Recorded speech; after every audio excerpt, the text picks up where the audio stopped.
2024년 10월 6일 일요일 돈다방 미쓰리 시작하겠습니다. 자, 오늘 돈다방 미쓰리는 내일부터 시작되는 새로운 한 주 10월 7일부터 10월 11일까지 주식시장에서 일어날 수 있는 일들을 좀 미리 점검해 보는 시간인데요. 돈다방 미쓰리가 최근에 한 1년 전부터 어닝 시즌에 대한 관전 포인트를 여러분들께 전해드립니다. 그러니까 관전 포인트라고 얘기하는 건 너무 거창하고 좀 재수없고, 뭐 예를 들면 이런 거죠. 이번 어닝 시즌은 예상치를 1층까지 내려놨습니다. 좀 눈높이를 낮춰놨다. 뭐 그 다음 분기에는 예상치를 뭐 지하 2층까지 내려놨다. 그 다음 분기에는 예상치를 지하 5층까지 내려놨다. 그리고 최근 2분기 어닝 시즌에서는 제가 어닝 시즌에 대한 기대를 별로 하지 않는다. 이미 눈높이 많이 낮춰놓은 상태에서 예상치에 부합했어요 라고 성적표를 발표해서 주식시장이 어이구 그래? 그리고 이렇게 올라오면 위에서 내가 먼저 팔아 제껴야지 하는 분위기다. 뭐 이런 식으로 얘기를 해드렸습니다. 제가 3분기 어닝 시즌을 준비하면서, 야, 국내 증권사 애널리스트들도 이렇게까지 기대를 안 하나? 라는 생각이 들었습니다. 왜냐하면, 뭐 예를 들면요, 다가오는 한 주 안에 10월 8일 삼성전자 어닝 시즌이 있습니다. 그러면 대략 이쯤 되면은요, 증권사에서 다음 주 코스피 예상 밴드를 내놓으면서 상승 요인과 하락 요인을 몇 가지 체크하는데 그중에 상승 요인에는 반드시 뭐 2분기 어닝 시즌에 대한 기대감 뭐 이런 비스무리한 얘기라도 있거든요. 근데 이번에는 전혀 그런 이야기가 없습니다. 제가 앞에 방송에서 뉴욕 증시 같은 경우에는 저는 시황 위주로 방송을 하다 보니까 종목에 대한 이야기는 하지 않지만 뉴욕 증시에 나와 있는 특징적인 그 종목들의 어떤 이슈와 종가를 보면 뭔가 3분기 기대할 게 없다라는 이야기를 앞에서 한번 해드렸는데 이번 3분기 어닝 시즌은 국내 증권사 애널리스트들이 예상하고 있는 국내 어닝 시즌도 그닥 기대할 게 없는 것 같습니다. 그렇다면 그나마 지금 미국은 대선을 앞두고 그리고 화끈한 비컷, 금리 인하라는 재료를 가지고 다우지수와 S&P 500이 잘 버티고 있고 틈만 나면 상승하고 있지만 우리나라 같은 경우에는 여전히 2,500포인트에서 헐떡헐떡거리고 있습니다. 이런 상태에서 어닝 시즌이 마닥에 제대로 힘을 발휘하지 못하면, 그러니까 어닝 시즌을 즐길 수가 없다면 상당히 개인 투자자들로 하여금 지루하고 재미없고 불안하고 죽도 밥도 아니고 질이 멸렬하고 뭐 그런 주식 시장이 아마 전개될 가능성이 높습니다. 뭐 저는 지금 대한민국 주식 시장이 좀 정상이라고 생각을 합니다. 예, 그냥 딱 주제 파악 잘하고 있는 상태다라고 저는 보고 있습니다. 자, 하나씩 좀 풀어보면은요. 우선 지난주 금요일 우리나라 코스피 8포인트 상승해서 2,569포인트로 마감을 했습니다. 10월 4일 금요일 날 코스피 고점은 2,585포인트였고요. 저점은 2,555포인트였습니다. 그러니까 고점 대비 저점 한 30포인트 정도의 움직임이었습니다만 2,600 밑에서 놀았죠. 굉장히 지루한 장입니다. 그러니까 지루하다라는 게 어떤 의미냐면 제가 이런 분위기로 연말까지 잘하면 갈 수 있다라는 이야기를 자주 해드리는데 사실 2,500포인트에서 주식을 사는 개인 투자자분들은 별로 없어요. 뭐 여러분들도 공감하시겠지만 대략 한 2,800 정도 돼서 막 증권사들이 막 3,000포인트 간다 막 이렇게 얘기하면은 포모성 매수, 그러니까 나만 없어 주식 이런 느낌으로 지금이라도 내가 빨리 사야 돼 이런 식의 매수세가 들어와서 개인들이 참여하게 되는데 그러다 보니까 싸게는 2,800포인트, 2,900 그 이상 3,000포인트 구간에서 매수하신 투자자분들은 지금 2,500포인트가 세상 지루하고 세상 재미없게 되는 거죠. 자, 어쨌든 2,569포인트 이 선에서 계속 움직이고 있습니다. 자, 문제는 전 개인적으로 걱정하는 게 물론 어닝 시즌에 대한 대비도 좀 해야겠지만 뉴욕 증시가 저렇게 올라가고 있고요. 그리고 유럽 증시도 올라가고 있습니다. 며칠 전에 유럽 증시 잘 올라가고 있지만 경기 침체 걱정해야 된다 뭐 이런 경고 문구가 한번 나온 적이 있었습니다. 사실 저는 미국도 그렇게 생각하거든요. 그러면 사실 가장 불안한 게 뉴욕 증시가 계속 올라가고 있는데 다우지수 S&P 500이 올라가고 있는 상태에서 대한민국 주식시장은 그 자리에서 마치 껌딱지 붙여놓은 것처럼 딱 붙어 있습니다. 그랬을 때 뉴욕 증시가 만약에 아래쪽으로 빠진다면 대한민국 주식시장은 속된 말로 올라가 보지도 못하고 먼저 빠지게 되는 거죠. 그래서 저는 여전히 지금 2,500포인트도 여러분들은 지루하게 느끼실지 모르겠습니다만 그래도 한 2,400포인트는 들락날락 하려고 할 모습이 전 예상되고 있습니다. 참조하시고요. 자, 다음 주 코스피 예상밴드 NH투자증권에서는 2,500에서 2,640포인트로 예상하고 있습니다. 자, 문제의 상승 요인. 3분기 어닝 시즌에 대한 기대감이 쑥 빠진 상승 요인으로는요. 미국 경기 침체 우려 완화, 그리고 엔캐리 트레이드 청산 우려가 경감한 부분, 그리고 중국 경기 부양 기대입니다. 그리고 하락 요인으로는 한국 3분기 실적 부진 우려입니다. 저는요, 애널리스트들이 도대체 얼만큼 어닝 시즌을 기대하지 않고 있길래 이렇게 하락 요인에다가 3분기 한국 기업들의 실적 우려를 떡 박아 넣었을까라는 생각이 들었습니다. 자, 미국 선거 불확실성 하락 요인으로 뽑아놨고요. 그리고 중동 지정학적 리스크 재부각을 하락 요인으로 선정해 놨습니다. 자, 지금 주식시장의 특징을 보면은요, 미쓰리가 조금 큰 그림으로 시황을 전해드릴 때 얼마 전부터 그런 얘기 해드렸습니다. 외국인들이 대한민국 주식시장에서 손을 빼고 있다. 그러다가 9월 마지막 주 미쓰리가 일요일 방송에서 윈도우 드레싱 효과가 나타날 것이다. 그래서 기관들이 매수를 해줬고요. 기관들이 매수해주는 상태에서 물량을 던지던 외국인들이 지난주 목요일인가요? 그쵸? 예, 지난주 목요일 선물을 건드리면서 매수했고 금요일도 매수했습니다. 그런데 이번 10월 달에 들어와서 외국인도 매도를 하지만 내가 언제 윈도우 드레싱 했니? 할 정도로 기관들이 동반 매도를 하면서 오직 그 물량을 개인이 잡아주고 있습니다. 개인이 매수하고 있습니다. 굉장히 시장 질 자체가 저질장이라는 얘기입니다. 자, 삼성전자 3분기 잠정 실적 발표가 8일 날 있는데 14조 영업이익을 기대하고 있었었는데 최근 10조에서 11조까지 삼성전자 영업이익을 하향 조정했습니다. 자, 만약에요, 10조가 안 된다. 그러면 어닝 쇼크. 또 한번 삼성전자 또한 오만전자 가나 뭐 이런 상태 될 수 있을 것 같고요. 10조에서 11조 예상 정도 나오면 이미 이렇게 나올 줄 알고 있었지, 알고 있는 악재는 더 이상 악재가 아니야. 이번엔 그랬는데 뭐 내년부터는 혹은 뭐 남은 4분기에는 좀 좋아질 수 있어. 이렇게 포장하려고 할 가능성이 높습니다. 그런데 지금 분위기는 삼성전자뿐만 아니라 이 시황 전반적으로 조금 묘하게 돌아갑니다. 자, 11일 한국금융통화위원회가 금리를 결정하는데 지난번 9월달 미국이 50bp를 인하했기 때문에 한국도 혹시 인하하지 않을까라고 기대하시는 분들이 있습니다.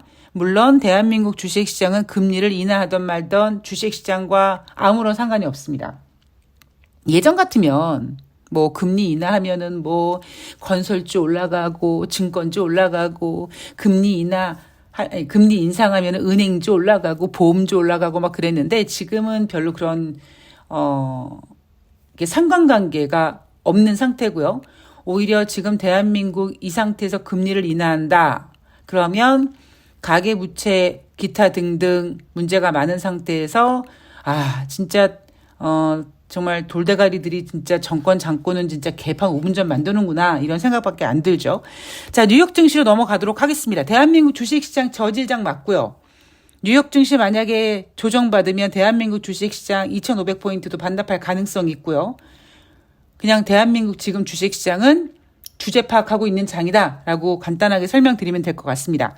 종목별 장세는 계속 전개될 거고요. 자, 뉴욕 증시로 넘어가면 10월 7일 월요일 9월달 고용 추세 지수가 발표가 됩니다. 자, 이 흐름을 좀 보면은요. 7월 달에는 108.71이었습니다. 8월 달에는 109.04였습니다. 자, 과연 9월 달은 어떻게 나올 것이냐? 조금 높게 나올 가능성이 있죠. 제가 다시 말씀드리지만 8월 달, 9월 달은 비슷한 패턴으로 움직였습니다. 월 초에 경기 침체 이슈가 주식시장을 빠지게 했고 그 이후에 기간 조정을 통해서 뉴욕 증시는 상승했지만 대한민국 주식시장은 버벅거리고 있고요. 그런데 고용지표가 조금 묘하다. 그래서 만약에 10월 초에 발표되는 9월달 고용지표가 부진하다면 굉장히 뉴욕 증시는 충격을 받을 수 있을 텐데 그래서 뭔가 마사지를 할 것 같다라는 예상을 했고 예상대로 마사지를 해서 이번에는 무려 25만 명 정도 증가했다고 발표를 했습니다. 그리고 또 하나 지금 제가 강조드리고 싶었던 게 이런 거죠. 8월 초에 주식시장의 경기 침체란 이슈가 띡 하고 나와서 주식시장을 쿵 하고 떨어뜨렸습니다. 9월 달에도 마찬가지로 8월 달 고용지표 보고 PMI 지표 부진하니까 경기 침체 이야기가 툭 튀어나와서 주식시장이 콩 하고 빠졌는데 8월 달보다는 덜 빠졌죠. 그래서 제가 9월 초에 튀어나온 경기 침체는 9월달 FOMC 회의에서 25bp가 아니라 50bp 금리를 인하하기 위함이다. 이런 얘기를 해드렸는데 어제 방송에서도 말씀을 드렸듯이 8월달 고용지표 원래는 14만 2천 명이라고 발표를 했었었는데 어제 경제지표를 봤더니 8월달은 15만 9천 명이었는데 9월달은 25만 4천 명이다 라고 얘기하면서 8월달 비농업자 고용자 지수를 대략 한 17,000명 정도 상향 조정했습니다. 그리고 9월 초에 발표한 8월달 고용지표도 수정됐죠. 8월달에 발표된 7월달 고용지표도 상향 조정됐습니다. 자, 그 얘기는 제가 여러분 7월 말부터 9월달에 50bp 금리 인하 해야 되고요. 그러기 위해서는 8월달에 경기 침체 이야기 나와야 되고요. 이런 시나리오를 쭉 그려드렸잖아요.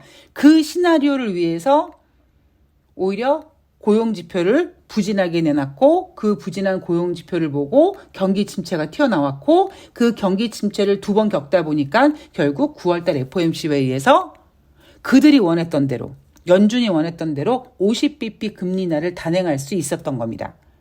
그리고 10월 달에 발표되는 9월 달 고용지표가 만약에 부진하면 50bp 금리 인하했는데 고용지표가 저렇게 나오면은 11월 달에 또 50 해야 되는데 어쩌죠 이러면서 정말 미국이 저렇게까지 금리를 인하해야 될 정도로 경제가 개판인가 이런 공포감이 들 수 있으니 10월 달 주식시장은 고용지표도 잘 예쁘게끔 나오게 마사지를 합니다.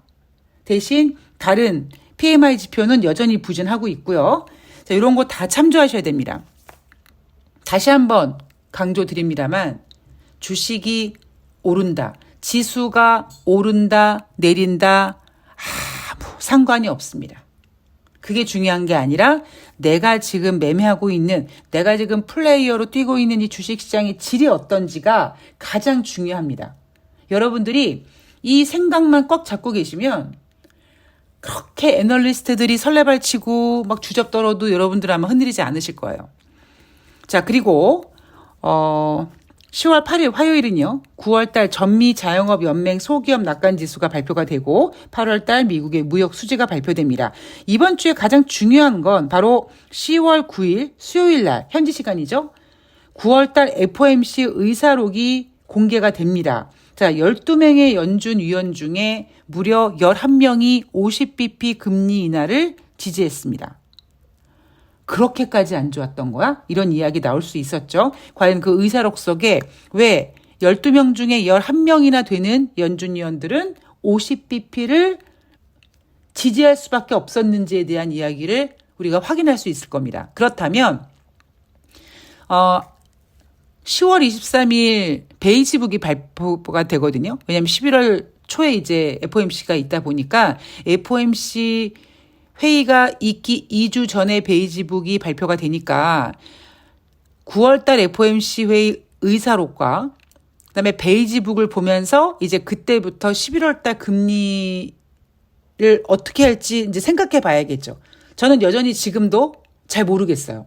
왜? 아직까지 지금 현재 우리는 10월 첫 번째 주를 살고 있기 때문에 아직 우리가 확인해야 될 거, 수정되는 경제지표, 마사지 되는 경제지표, 그다음에 주식시장이 좋으니까 덩달아 깝치는 경제지표, 주식시장이 좋은데도 불구하고 여전히 경기 위축 국면에서 버벅거리고 있는 경제지표가 지금 막 정신을 혼미하고 있기 때문에 하나씩 잘 체크를 해 나가야 됩니다. 자, 그리고 8월달 도매재고 10월 9일 수요일날 9월달 FOMC 의사록이 공개되는 날 발표되고요. 자, 10월 10일 목요일이니까 주간 신규 실업상 청구 건수 지금 한 21만 거기서 머무르고 있죠. 그리고 드디어 9월달 소비자 물가 지표가 발표가 됩니다. 분명히 8월보다는 전년 동월 대비 둔화가 됐을 거예요. 그런데 이제 문제가 뭐냐. 지금 중동 지정학적 리스크가 부각되고 국제유가가 올라가고 있기 때문에 주식이나 경제는 심리니까 혹시 얘네들이 전쟁을 확대하면 국제유가가 오르면 어쩌지 하는 지금 이 불편한 심리가 이미 국제유가 시장을 건드리고 있다 보니까 국제유가가 지난주에 많이 상승했잖아요. 8%인가 10% 상승한 걸로 알고 있는데 어차피 그거는 심리입니다. 그러면 소비자 물가 지표가 전년 동월 대비 아니면 근원이든 아니면 헤드라인 CPI든 둔화됐을 때 전문가들의 멘트를 봐야 됩니다. 이렇게 둔화됐지만 이란과 이스라엘의 어떤 전면전이라든지 석유시설이라든지 아니면 혹시 정말 핵시설을 해서 엄청나게 전쟁이 확대되고 오래 싸울 것 같다. 그럼 국제유가가 $100 간다. 이런 얘기 나오면 다시 인플레이션을 자극할 수 있어요. 이런 멘트들이 나오겠지만 저는 그런 거 의미 없다고 생각합니다. 그러니까 제가 의미 없는데 그런 얘기 왜 하냐라고 물어보신다면 여러분들이 이미 이런 얘기 할 줄 알고 계신다면 애널리스트들이 뭐라고 씨부렁거려도 그래 난 네가 그렇게 얘기할 줄 알았어. 즉 너는 내 손바닥 위에 있어. 이 뭔가 이런 그 심리가 주식 투자할 때 굉장히 자신감을 부여합니다. 물론 주식시장에서 매매할 때는 자신감 가지고만 매매하면 안 됩니다만 너무 개인 투자자들은 을이잖아요. 그죠? 그러니까 주식은 그리스 신전의 신들이 구름 위에서 인간을 내려다보는 관점으로 봐야 된다라는 이야기를 제가 해드리는 것처럼 여러분들 손바닥 위에 애널리스트들을 올려놓는다라는 심리로 그들이 무슨 얘기를 할지 여러분들이 미리 알고 있다면 시장을 대응하시기 훨씬 더 유연해지실 겁니다. 자, 그리고 10월 11일 금요일 생산자 물가지수가 발표가 됩니다. 생산자 물가지수는요. 좀 오히려 상승할 수 있을 거예요. 왜냐하면 이번에 허리케인 영향도 있고 해서 생산자 물가 지표는 살짝 상승이 되지 않을까 이런 것들도 염두에 두시면 될 것 같고요. 자, 10월달 미시간대 소비자 태도 지수가 발표가 됩니다. 늘 그랬듯이 매월 중순에 발표되는 소비자 물가 지표가 얼마나 중요했습니까? 그죠? 소비자 물가 지표가 발표되는 그 주는 몇 월 달 미국의 소비자 물가 지표 발표를 앞두고 뉴욕 증시가 혼조세로 마감했다. 약보합이다. 강보합이다. 막 이랬는데 지금은 소비자 물가 지표가 중요하지 않습니다. 지금 사실 중요한 지표는 PMI 지표를 좀 되게 중요하게 보고 있는 것 같아요. 자, 그리고 현재 주식시장에서 가장 확실해 보이는 변수는 금리 인하라고 합니다. 전문가들이요. 시장의 우려를 자아냈던 7월과 8월달 고용수치 상향 조정됐다라는 거 아까 말씀드렸고요. 자, 지금 미국은 경기 침체 우려는 감소하고 있는데 줄어들고 있는데 미국 경제에 대한 기대감은 지금 살아나고 있고 그게 주가를 부양시키는 요인이라고 합니다. 저는 이 문장 굉장히 조심해야 된다고 생각합니다. 왜? 진짜 현재 주식시장에서 가장 확실해 보이는 변수는 금리 인하라고 했잖아요. 자, 다시 말씀드립니다, 여러분. 금리 인하 기대감은 작년 11월 달부터 시작됐고요. 하다 너무 과하게 해서 올해 6번에서 7번 금리 인하까지 예상을 한 적이 있었습니다. 그런데 우리가 아니죠. 연준은 겨우 지금 9월 달에 간신히 50bp 금리 인하를 했는데 그것조차도 월가에서는 너무 과했다. 그렇게 하면 안 된다라고 했죠. 근거는 이거였습니다. 50bp 금리를 인하하면 미국이 50bp를 인하해야 될 정도로 그렇게 안 좋은 거야? 이런 불안감 때문에 25만 해야 된다고 했습니다만 정작 경제지표를 보고 실질적인 금리 결정을 하는 연준 위원들은 12명 중에 11명이 50bp를 단행했습니다. 사실 그러면요. 11월 달에도 전 금리 인하 한번 세게 한번 해줘야 되거든요. 근데 11월 달에 50bp 금리를 인하하자니 연달아 50bp씩 인하해야 될 정도로 안 좋은 거야? 이럴 수 있고 25bp를 인하하자니 이미 주식시장은 금리 인하 기대감으로 부풀어 올라서 상승했기 때문에 그 기대에 부응하기 좀 어렵고 그리고 금리를 인하했다고 그 금리 인하 효과가 지금 그러니까 미국을 막 경제를 부흥시키냐? 그건 아니라는 거죠. 주식시장이요. 상승하기 시작할 때가 언제냐 하면 어떤 악재가 터져서 막 툼에 나오고 주식시장이 올라가지 않을 것 같은 막 불편함, 막 이런 상태에서 금리가 딱 인하되고 그 금리 인하 효과가 나타나서 막 유동성이 풍부해져야 되는데 지금 미국은 두 가지 떡을 다 손에 쥐고 있으려고 하는 거죠. 경기 침체 아니야. 경기 연착륙 가능해. 라고 얘기하면서도 금리 인하는 하려고 합니다. 여기 이 두 가지 이슈가 충돌을 계속 지금 하고 있는 거거든요. 대선 때문에 뉴욕 증시가 올라가긴 하지만 이 두 가지 이슈가 서로 모순처럼 지금 부딪히고 있다 보니까 저는 지금 미국 주식시장도 그냥 대선 때문에 그런다. 쟤네 언제 또 한번 휘청할지 모른다라고 보고 있습니다. 지금 뉴욕 증시 저는 그렇게 안정적으로 보고 있지 않습니다. 어거지로 올리는 장이고요. 그 어거지는 금리 인하였는데 금리 인하를 더하자니 경기 침체가 걱정되고 경기 연착륙을 얘기하자니 금리 인하를 해야 될 것 같고 요 두 가지 그 시소 줄다리기 기싸움은 이제 이번 주 다가오는 수요일 FOMC 의사록을 보면서 어느 정도 이제 방향성을 잡아야겠죠. 특별한 이슈가 없으니까 사실 저도 좀 방송하는데 뭐 어떤 이슈가 딱 있어야지 막 얘기할 텐데 막 예를 들면 뭐 금리 인하면 50이냐 25냐 할 텐데 지금 주식시장은 굉장히 지루하고 진부한 장입니다. 그런데 여러분들은 또 이런 주식시장도 즐기시는 것도 나쁘지 않습니다. 자, 저는 오늘 방송은 여기서 마치고요. 저는 10월 8일 삼성전자 3분기 잠정 실적 발표하는 날 월요일 뉴욕 증시 가지고 찾아뵙도록 하겠습니다. 자, 환절기 건강 조심하시고요. 저는 화요일 방송에서 뵐게요. 고맙습니다.